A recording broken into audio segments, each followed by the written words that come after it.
আসসালামু আলাইকুম। ব্লকচেইনের সহজ পার্ট 2 অর্থাৎ পর্ব 2 নম্বর পর্ব নিয়ে কথা বলছি। এখানে আমরা ডিসকাস করব what is central network, what is decentralised network এবং distributed ledger in blockchain technology. আসলে হেডিংটা যাই হোক না কেন, আমি 7টা পর্বে total blockchain for finance, blockchain for supply chain and other blockchain for database কিভাবে ব্লকচেইনের মধ্যে ম্যানেজ করা যায়, এলসি প্রসেস কিভাবে করা যায়, এই সমস্ত জিনিসগুলো আমার আন্ডারস্ট্যান্ডিং এর বেসিসে আপনাদের ক্লিয়ার করার চেষ্টা করব। So quick review, recap of the first part অথবা প্রথম পর্বের রিক্যাপটা ছিল এরকম। আমরা বলছিলাম ব্লকচেইন হলো কতগুলো ব্লকের সমষ্টি, এই কথাটা বলেছিলাম, যে ব্লকগুলো একটি আরেকটির সাথে বাঁধা থাকে এবং ব্লকগুলোর ভিতরে ডেটা থাকে। আসলে এই ব্লকচেইনের এই কাজটাই হয় হচ্ছে ডেটা ড্রিভেন, যে এখন ইন্ডাস্ট্রি ডেটা ড্রিভেন, যে টেকনোলজি বেস যে বিজনেস, ডেটা ড্রিভেন বিজনেস, সেই কারণে কিন্তু ব্লকচেইনটা ডে বাই ডে ইম্পর্টেন্ট হয়ে যাচ্ছে। আমরা জানি যে একটা কান্ট্রিতে অলরেডি তাদের ন্যাশনাল কারেন্সি হিসেবে ব্লকচেইনের ইউজ করে যে আপনার ডিজিটাল কারেন্সি আছে তাকে অ্যাপ্রুভ করে ফেলেছে। সো খুব বেশি সময় নেই যে আমাদের দেশে এও খুব ব্যাপকভাবে ব্লকচেইনের বেসিসে ইউজ করা যে কারেন্সি, ডিজিটাল কারেন্সি ইউজ হবে। যদিও অলরেডি আমাদের দেশে ব্লকচেইনের মাধ্যমে অলরেডি এলসি প্রসেস হচ্ছে এবং গভর্নমেন্টের অন্য অন্য অনেকগুলো বিষয় এখানে কাজ হচ্ছে। নির্বাচন ব্যবস্থায়ও আমরা জানি পৃথিবীর অনেক দেশে নির্বাচন ব্যবস্থার কারচুপি বন্ধ করার জন্য ব্লকচেইন টেকনোলজি ইউজ করা হচ্ছে। সো বলা হচ্ছে ডেটাগুলো নিয়ে একটি হ্যাশ তৈরি হয় এবং একটি ব্লকের রেফারেন্স হিসেবে যে হ্যাশ তৈরি হয় সেই হ্যাশ রেফারেন্স দিয়ে পরের ব্লকটি আবার তৈরি করা, অর্থাৎ একটা ব্লকের সঙ্গে আরেকটা ব্লকের যে চেইন তৈরি হয় সেই চেইনটা ইউজ হয় হচ্ছে হ্যাশ রেফারেন্সের মাধ্যমে। এটা আমরা আজকে ক্লিয়ার করব। ব্লকচেইনকে বলা হয় পিয়ার টু পিয়ার নেটওয়ার্ক, আমরা বলেছি ডিসেন্ট্রালাইজ নেটওয়ার্ক বা ডিস্ট্রিবিউটেড লেজার কি, এই জিনিসগুলো আমরা বলবো। এবং আমরা এটাও জানি যে নর্মাল আপনার যে ডেটাবেস থাকে সেখান থেকে ডেটা সরিয়ে ফেলানো যায়, এডিট করা যায়, ডিলিট করা যায়। বাট এই যে আমরা ডিসেন্ট্রালাইজ এবং যে আমরা এখন যে ডেটাবেসটা নিয়ে কাজ করব ব্লকচেইন টেকনোলজিতে, সেইখানে কিন্তু যেহেতু হ্যাশট্যাগের মাধ্যমে রেফারেন্স ইউজ করা হবে, সো প্রিভিয়াস ডেটা ডিলিট করলে, এডিট করলে অথবা সরিয়ে ফেললে কিন্তু তখন চেইনটা ভেঙে যাবে, এটা আমরা বলেছিলাম। সো আরো একটু বলেছিলাম যে হোয়াট ইজ ডেটাবেস। আমরা বলেছিলাম যে একটা দেখিয়েছিলাম যে 5 জন লোকের কাছে আমি টাকা পাই, এই ইন্ডিভিজুয়াল এক একটা তথ্যকে আমরা ডেটা বলছিলাম এবং এই যে 5 জনকে একসাথে সাজিয়ে রাখা সেটাকে বলছিলাম ডেটাবেস। ডেটাবেস আবার দুই রকম বলছিলাম, একটা বলছিলাম অফলাইন ডেটাবেস আর একটা বলছিলাম অনলাইন ডেটাবেস। অফলাইন ডেটাবেস কি, আপনার পিসিতে আপনার ডিভাইসে আপনি ডেটা বা ডেটাবেস সংরক্ষণ করছেন যা আপনি ছাড়া কেউ ইউজ করতে পারবে না, দেখতে পারবে না বা অ্যাক্সেস করতে পারবে না, এটি হচ্ছে অফলাইন।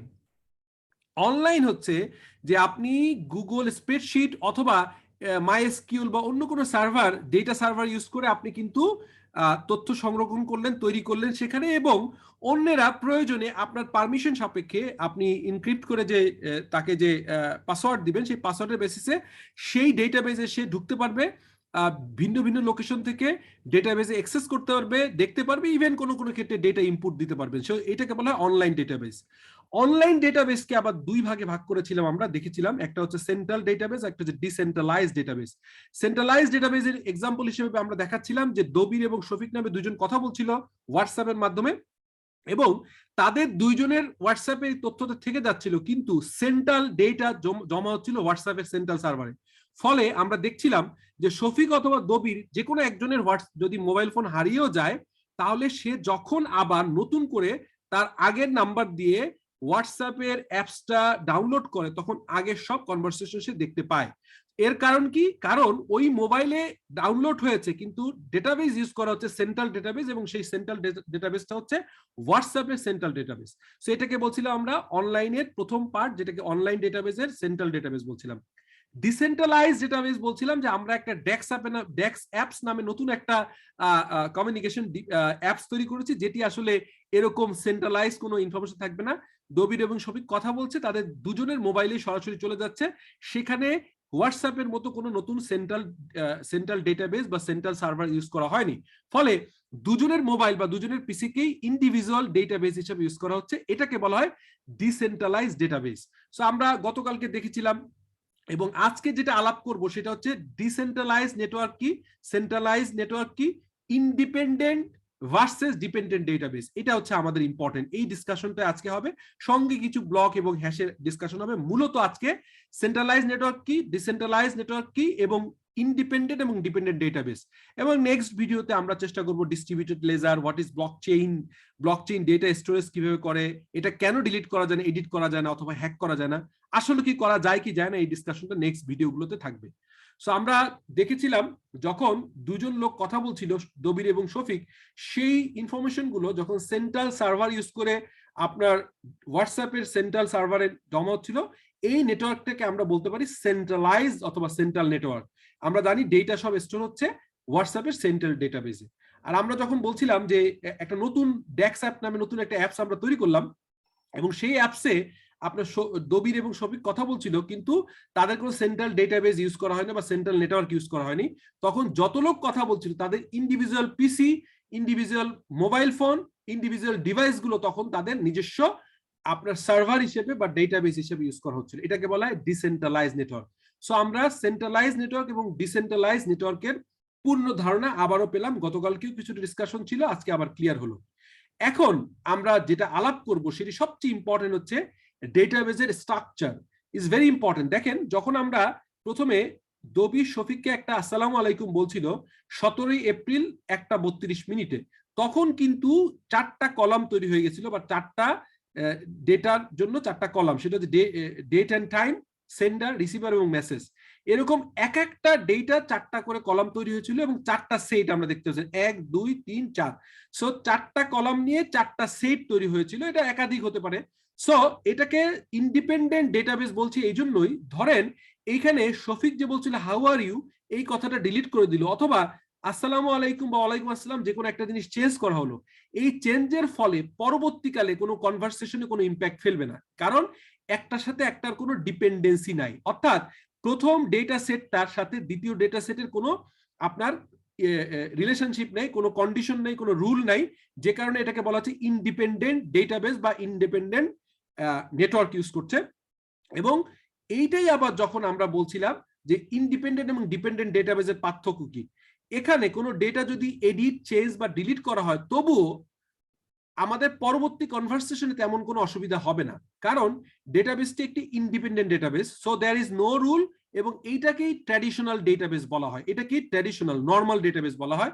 সো আমরা বলছিলাম যে শফিককে দবির লিখলো আসসালামু আলাইকুম, পরবর্তীকালে শফিক যেটা লিখেছিল দবিরকে ওয়ালাইকুম আসসালাম, সেটা যদি হ্যালো পরিবর্তন করে দেওয়া হয়, সেটি কিন্তু যিনি পরিবর্তন করছে তার ডিভাইসে চেঞ্জ হচ্ছে, কিন্তু যেহেতু আপনার এইটা ইন্ডিপেন্ডেন্ট আপনার হচ্ছে যে ডেটাবেস, ফলে পরবর্তীকালে কনভারসেশন কোনো অসুবিধা নেই। ইভেন দবিরকে শফিক যেটা বলেছিল যে হাউ আর ইউ, সেটা ডিলিট করা হলো, তাতেও সমস্যা নেই, সে কিন্তু পরবর্তী কনভারসেশন গুলো আবার চালিয়ে যেতে পারবে। লেটস সে দবির বললো যে ক্যান উই মিট, শফিক বললো yes sure we can why not, we can meet. এই যে আগের ডেটাগুলো চেঞ্জ করা হলো, অল্টার করা হলো, এডিট করা হলো, ডিলিট করা হলো, কিন্তু পরবর্তীকালে কনভারসেশনে কোনো প্রভাব ফেললো না, এর কারণ হচ্ছে এটাকে বলা হয় ইন্ডিপেন্ডেন্ট ডেটাবেস। বাট যদি এরকম হতো যে ডিপেন্ডেন্ট ডেটাবেস, যদি এরকম হতো যে দবির শফিককে আসসালামু আলাইকুম বলেছে, এইটার একটা রেফারেন্স তৈরি হচ্ছে, প্রিভিয়াস ডাটা একটা পারমিশন চাচ্ছে যে শফিক যখন লিখছে ওয়ালাইকুম আসসালাম, সো যখন আগের তথ্যের সাথে পরের তথ্য লেখার সাথে একটা হ্যাশ অথবা একটা পারমিশন লাগে, কোনো রকম কন্ডিশন রুল থাকে, তখন একটার সাথে আরেকটা ডিপেন্ডেন্ট হয়ে যায়। এই ডিপেন্ডেন্সির কারণে এটাকে বলে ডিপেন্ডেন্ট ডেটাবেস। সো আমরা ডিপেন্ডেন্ট ডেটাবেসও বুঝতে পারলাম। এখন আমরা দেখি যে যখন এবারে আসি সেই ব্লকের কথা, লেটস সে আমি যখন কথা বলছিলাম প্রথম আসসালামু আলাইকুম বা হ্যালো বা হাই, তখন কিন্তু একটা এই তথ্যটা, এই ডেটাটা একটা বক্সে ঢুকে গেছিল, এইটাকে বলে block. This is a block. এই ব্লকের একটা নাম আমরা দিয়ে দিলাম 1 2 3 4 ABC। এখন এই যে ABC, এই যে 1 2 3 4, এইটাকে রেফারেন্স হিসেবে ইউজ করে আরেকটা নতুন ব্লক পরে ওয়ালাইকুম আসসালাম বা হ্যালো বলা হলো, তখন 3 2 1 CDB নামে নতুন করে একটা আপনার কি হলো আরেকটা ব্লক তৈরি হলো, এবং এইখানে এই যে তথ্যগুলো, এগুলোকে হ্যাশ বলা হচ্ছে। এবং পরবর্তীকালে হাউ আর ইউ বলার জন্য আরেকটা যখন ব্লক তৈরি করা হচ্ছে, তখনও কিন্তু এই প্রিভিয়াস হ্যাশটা ইউজ করা হচ্ছে। তো তার মানে এই যে আপনার নতুন করে একটা ব্লক তৈরি করার জন্য আগের ব্লকের যে হ্যাশটাকে রেফারেন্স হিসেবে ইউজ করা হয়, এইগুলোকে হ্যাশ বলা হয়। এবং প্রত্যেকটা ব্লককে আলাদা ব্লক বলা হয় এবং এই যে হ্যাশের মাধ্যমে যে একটা রিলেশনশিপ ডিপেন্ডেন্সি তৈরি হয়, হ্যাশের মাধ্যমে যে একটা নতুন করে ডিপেন্ডেন্সি তৈরি হয়, এই অদেখা বা একটা ভার্চুয়াল যে হ্যাশের মাধ্যমে চেইন তৈরি হয়, এটা কি বলা হয়? Chain. So this is called block, this is chain, block chain. এবং ব্লক চেইন টেকনোলজি কাজ করে যেহেতু ডিপেন্ডেন্ট ডেটাবেজের উপরে কাজ করা হয়, এই জন্য হ্যাশ ইউজ করা হয়। So this is our today's small addition to previous class. আমরা নেক্সট ক্লাসে আরো সামনে আগাবো। I hope you enjoyed this session also. Thank you. আপনারা লাস্ট ভিডিওতে অনেক বেশি আমাকে উৎসাহিত করেছেন, আপনারা বলেছেন যে আরো ভিডিও করার জন্য, আমি উৎসাহিত হয়েছি এবং পরবর্তীকালে আরো 4টা 5টা ভিডিও করব। Thank you for being with me.